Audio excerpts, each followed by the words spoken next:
함께 만드는 언론 미디어 합동조합. 여기는 국민TV. 함께 만드는 언론 미디어 합동조합. 여기는 국민TV.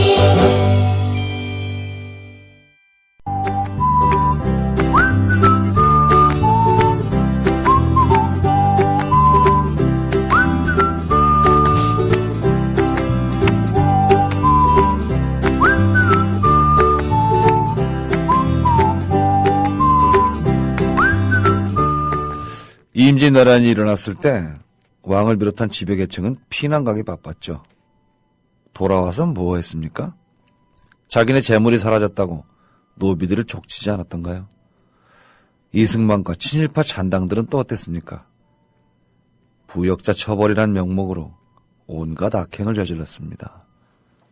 세월호는 지금 어떻게 진행되고 있습니까? 배상 신청을 올 9월 28일까지 하지 않으면 지급하지 않겠다는 식으로 협박 아닌 협박이나 하고 있습니다. 거듭 말씀드립니다만 역사가 반복되는 게 아니라 어리석은 자들이 역사를 반복하며 당하는 거죠. 답답한 마음으로 시작합니다.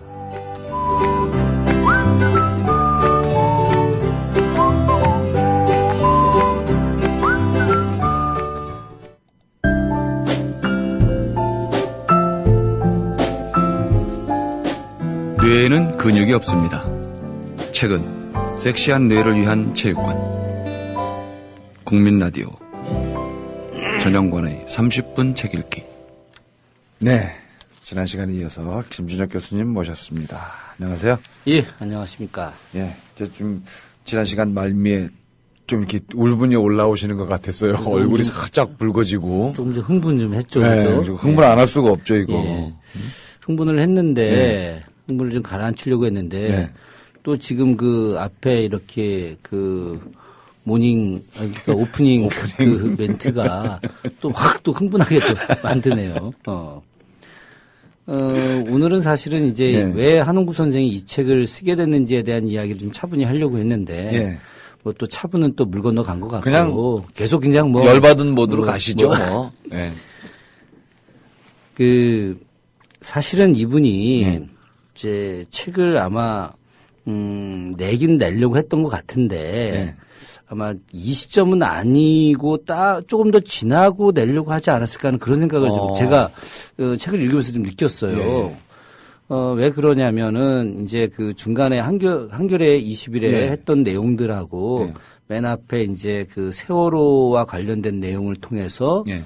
이승만 정부에 대한 이야기를 다시 이제 꺼내게 되는 거죠. 그죠? 이 부분은 이제 완전히 새로 쓰신 내용인데 이게 장문의 글이에요. 예. 지금 이준석 성장을 비롯했던 당시 네. 해경을 비롯했던 사람들, 그 사람들이 가만히 있으라 이렇게 이야기했죠. 그 아이들의 그 영상을 보게 되면 아이들끼리 막 웃고 그래요. 배가 기울어져 있는 상태에서 네. 어떤 그 여학생이 엄마 사랑해 막 이러니까 한 친구가 야 어차피 우리 다 살아나갈 건데 뭘 그렇게 걱정해 걱정하지 마 그러면서 깔깔대고 웃는 장면들 이런 걸 볼 때마다 피가 솟구칩니다. 피가 솟구쳐. 네. 그 시간에 단 한 명이라도 빨리 나와라라고 하는 방송만 한번 했어도 했어도. 다 살아난 거예요. 그죠? 이것은 우리 어른들의 잘못이기도 했고 기득권의 잘못이기도 한 것이죠. 거꾸로 얼마 전에 최민수라고 하는 배우가 네. 그런 이야기 했죠. 그 아이들이 어른들을 믿었다. 그러면 지금 살고 있는 어른들은 무조건 잘못한 거다. 맞습니다. 우리의 미래를 예. 밝아올 민주주의에 대한 미래, 공동체에 대한 미래 이런 것들을 우리가 수장시킨 거다. 이 세월호 사건이. 전 한 배우의 그 이야기가 상당히 감동 깊게 와닿았어요. 한홍구 선생은 그 미래에 대한 수장 부분을 사실은 이것이 바로잡지 않았기 때문에 반복되고 있다라고 하는 거예요. 이 세월호 사건이라고 하는 것이 과거 이승만 사건과 즉 전쟁이 터지자마자 이승만은 서울 시민들에게 우리 지금 진격하고 있다. 우리 점심 해주에서 먹을 거다. 당시 언론도 해주 점령했다. 뭐 치고 있지 않습니까? 그죠? 그리고 본인은 기차 타고 대구로 내려가요. 대구까지. 그런데 밑에 있는 관료가 각각 너무 많이 내려갔습니다. 너무 많이 가신 예. 거 아닙니까? 그죠? 그러니까 그래? 너무 많이 왔나?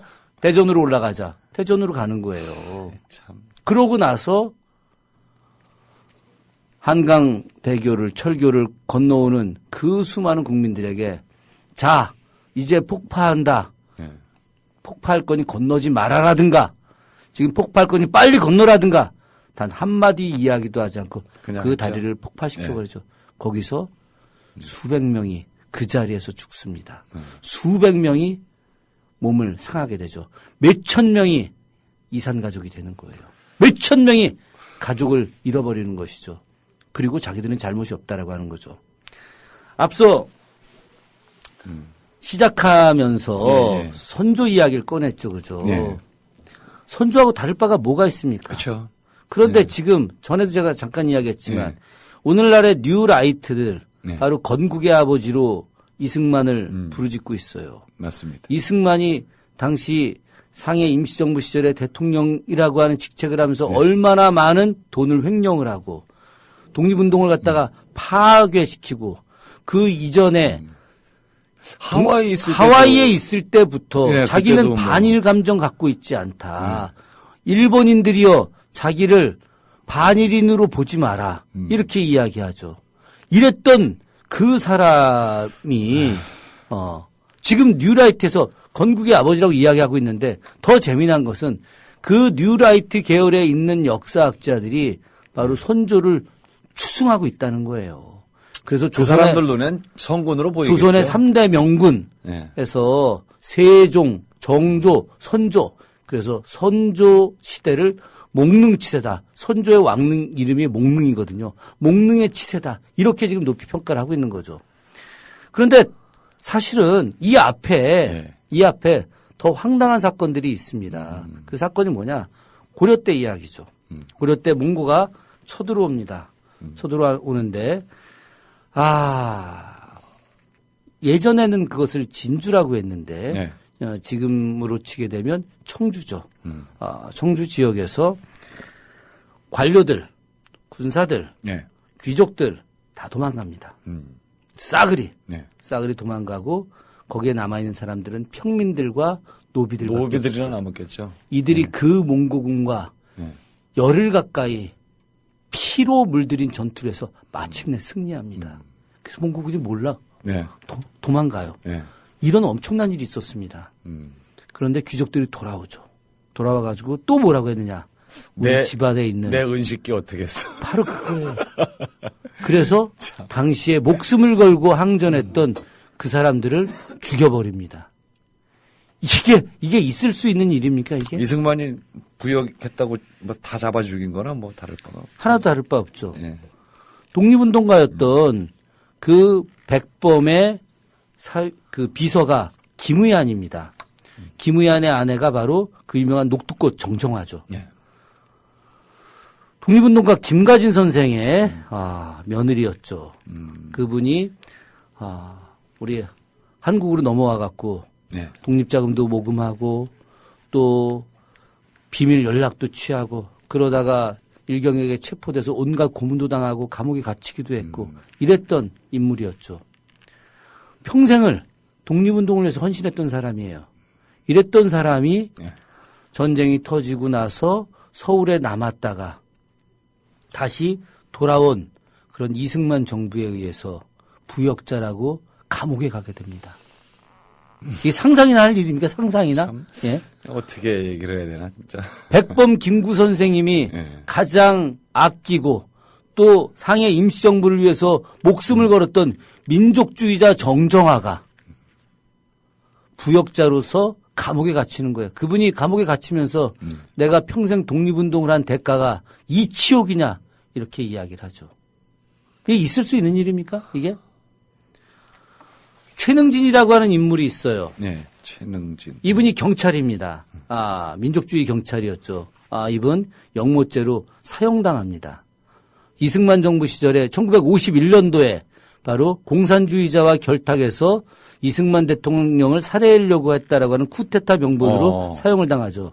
이 사람 학병 출신입니다.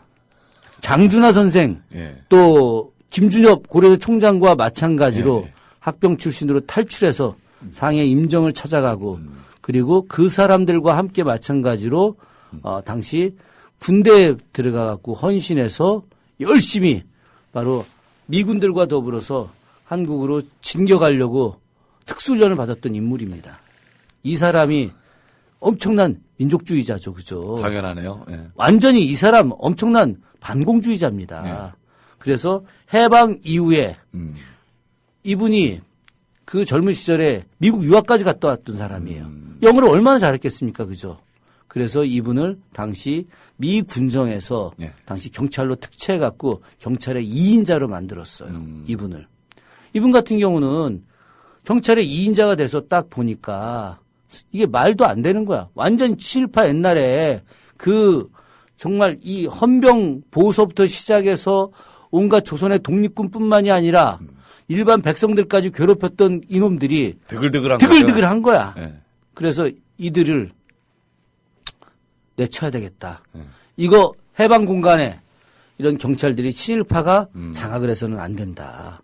그래서 민족주의자들, 네. 독립운동가 출신들 이런 사람들이 바로 경찰을 해야 한다. 이렇게 생각을 하고 그것을 추진했죠. 친일파들이 가만뒀겠습니까? 이승만이 가만뒀겠습니까? 그렇죠. 이승만이 눈에 가시죠? 그래서 51년도에 이제 다시 1.4.5태 이후에 서울을 다시 재수복하고 나서 네. 이분을 뿌락치로 만들어 갖고 죽여버리죠.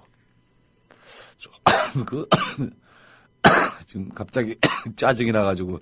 황당하죠, 그죠? 예. 이거 뭐. 이 사건뿐만이 아닙니다. 이 책에 나오지는 않지만은 예. 경찰 중에 차이력이라고 하는 경찰이 있죠, 그죠? 차이력 이 사람이 예. 누구를 지리산 토벌대에서 저격한 사람이냐? 바로 이현상을 저격한 인물입니다. 이현상이 예. 남부군 대장이었죠, 그죠? 이현상을 저격할 정도로 이현상을 잡을 정도로 엄청난 반공주의자입니다. 그런데 이분이 이현상을 저격하고 나서 회한에 잠긴 거예요.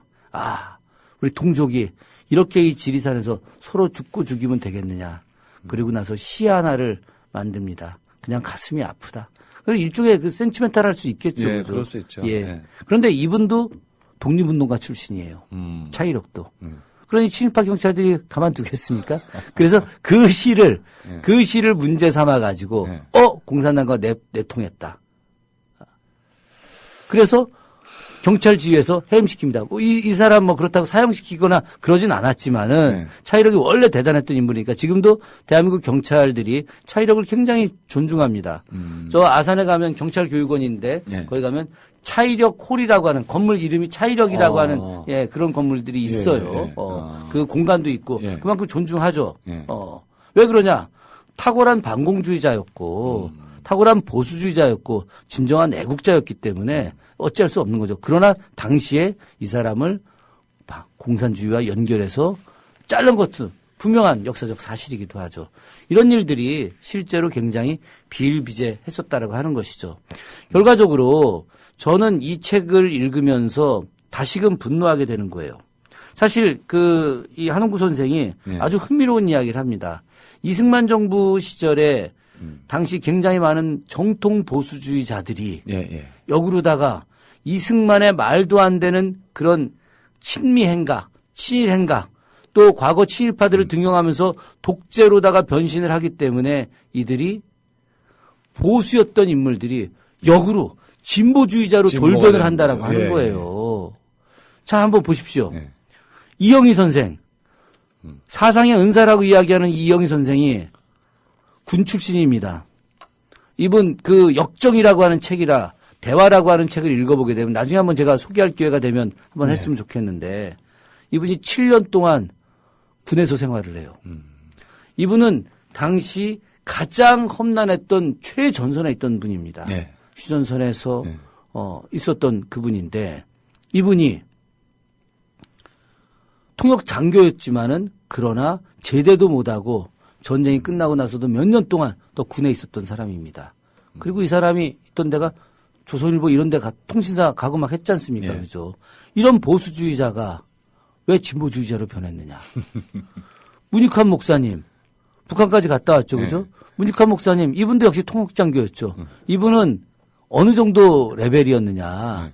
이영희 선생은 줄도 없고 백도 없고 해가지고 계속 야전에만 돌았는데 문익환 목사가 그렇다고 줄도 있고 백도 있었던 건 아닙니다. 다만 영어를 기가 막히게 잘했던 분이었죠. 그죠?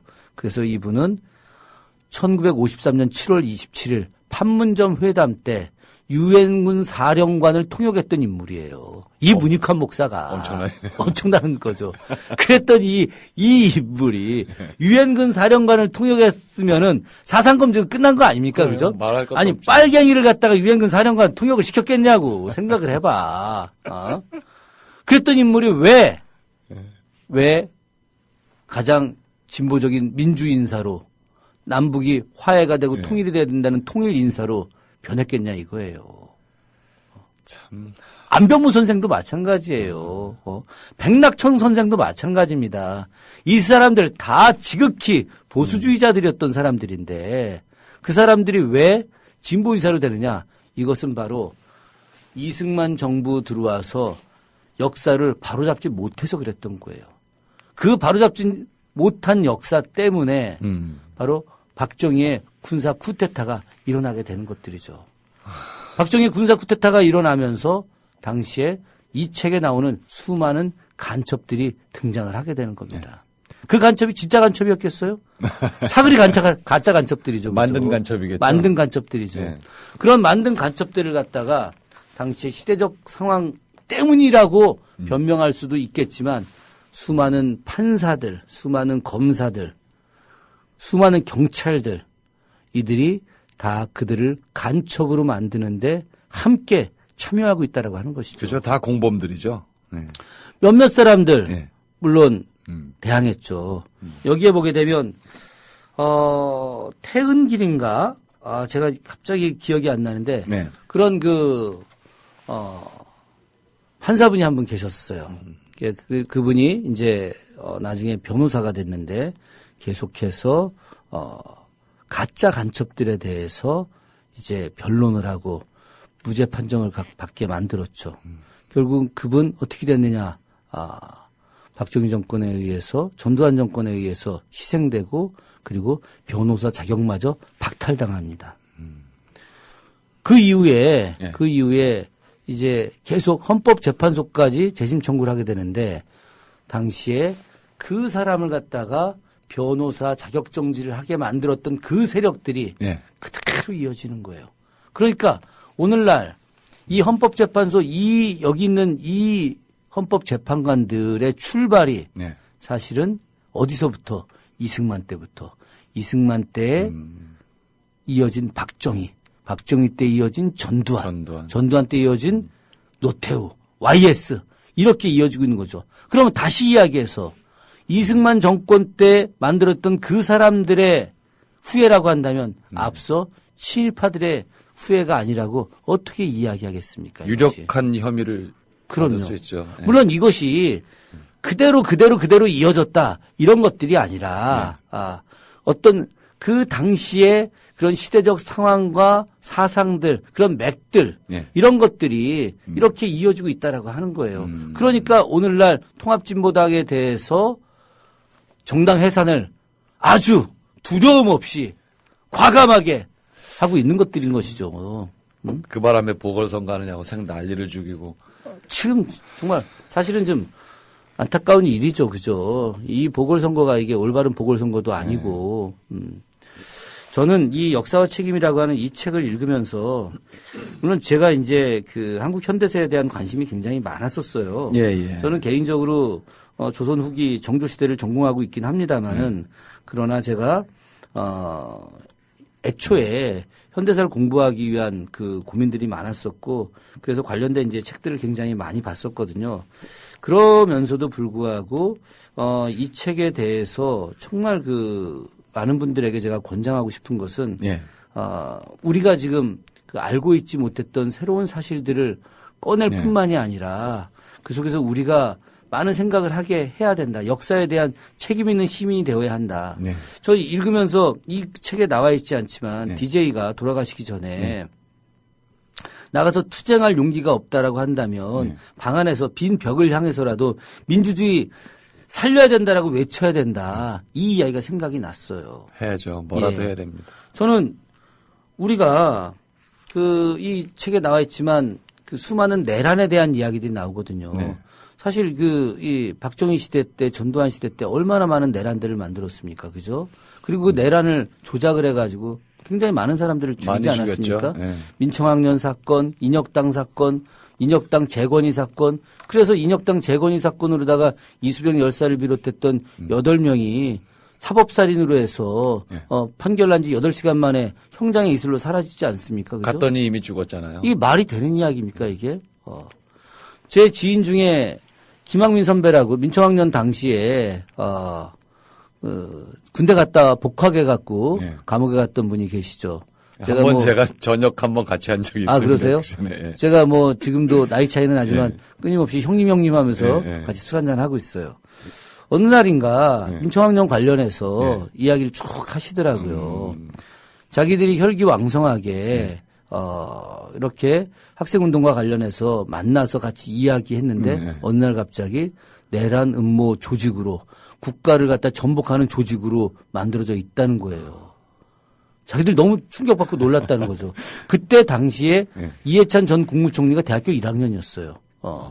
이해찬 총리 같은 사람은 같이 민청학년으로 들어갔는데 김학민 선배가 당시 1학년짜리 애들이 무슨 내란 음모를 하냐는 거야. 자기처럼 하다못해 군대라도 갔다 왔으면 그건 좀 말이 되겠죠. 군대 체제도 좀 알고 말이죠. 어떻게 해야지. 아니 총도 쏠 줄 알고 나머지 사람들은 총이 어떻게 생긴지 구경도 못 해봤는데 무슨 내란 음모를 하냐는 거예요. 거기다 이분 같은 경우는 아버지하고 함께 그 김학민 선배 선치라고 함께 김대중 내란 음모죄로 두 부자가 같이 감옥에 들어갔어요. 그러고 났는데 당시 전두환 세력들이 보니까 아버지하고 아들이랑 같이 감옥에 넣어놓는 건 좀 모양새가 좀 안 좋았다고 생각한 모양이죠. 그죠? 집어넣고 보니까 부자가 같이 들어간 거야. 비난 여론이 생기고. 그래가지고 두 부자를 불러가지고, 누가 남아있을 거냐, 이렇게 했다는 거예요. 그래, 김학민 선배가 당연히, 그러면 아버지가 남으십시오, 이랬겠냐고. 아니, 제가 남겠습니다. 그래서 아버지는 나가고, 갑자기 잡아왔는데, 한 사람이 갑자기 무혐의가 돼서 나가고. 코미디도 한 사람은 아니고. 이런 코미디가 세상에 어딨냐고요, 그죠. 그러니까, 그 수많은 내란 음모라고 하는 내란이 실제 내란이 아니고 진짜 내란은 5.16 쿠데타. 그게 내란이죠. 그거 하나가. 12.12. 그리고 5.17. 이 세 개가 진짜 내란이라는 거죠. 실제로 이 재헌헌법의 강령을 보고 나서 그 재헌헌법의 강령이라고 하는 것은 당시에 유진호라고 하는 분이 그 기초를 만들었는데 그때 당시에 바로 민족주의와 사회주의 이런 모든 것들을 공유해서 만들었던 내용들입니다.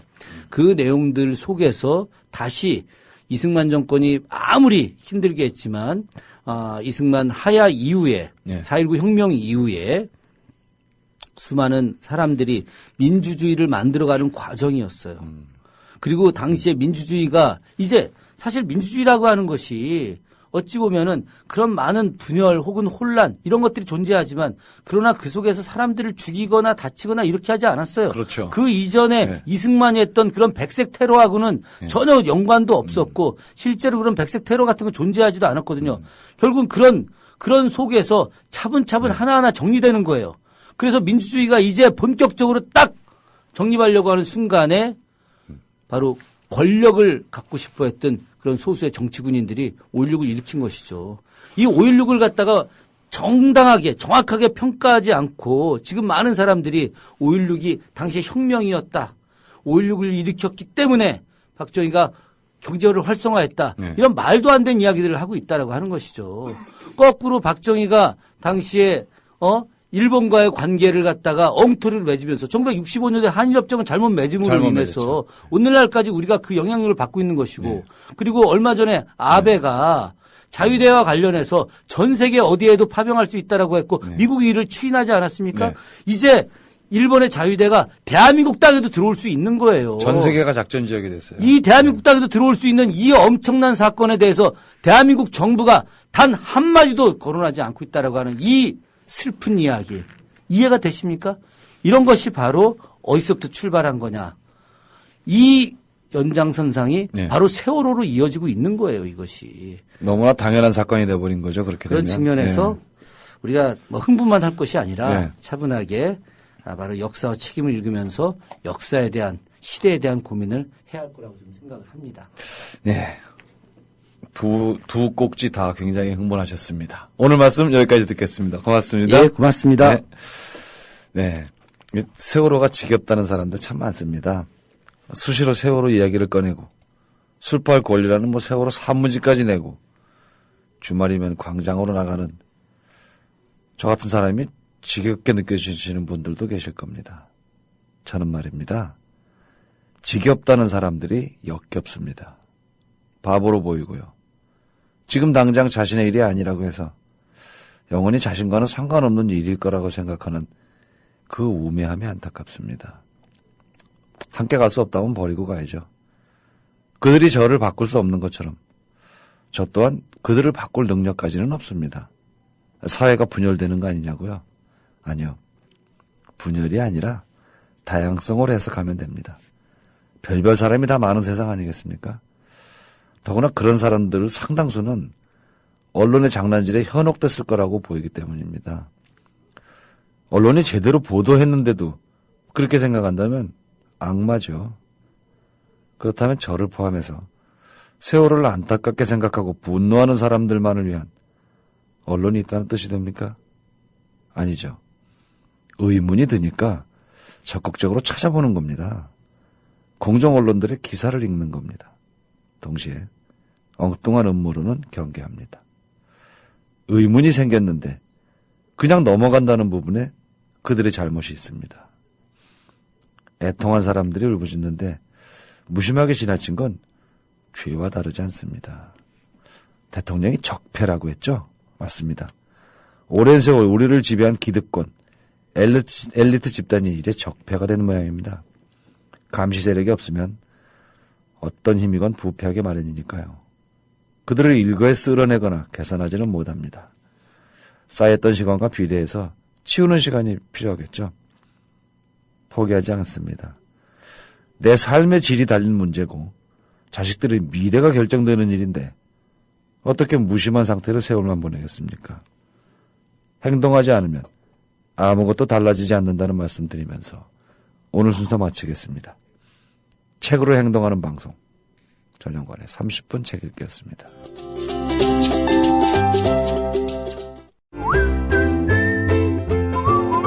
국민라디오 팟캐스트 응원하는 가장 쉬운 방법 아시나요? 다운로드하기, 별점 주기, 댓글 달기, 구독하기. 국민라디오 팟캐스트 널리 알리는 가장 쉬운 방법. 다운로드하기, 별점 주기, 댓글 달기, 구독하기. 기억하세요. 다운로드하기, 별점 주기, 댓글 달기, 구독하기.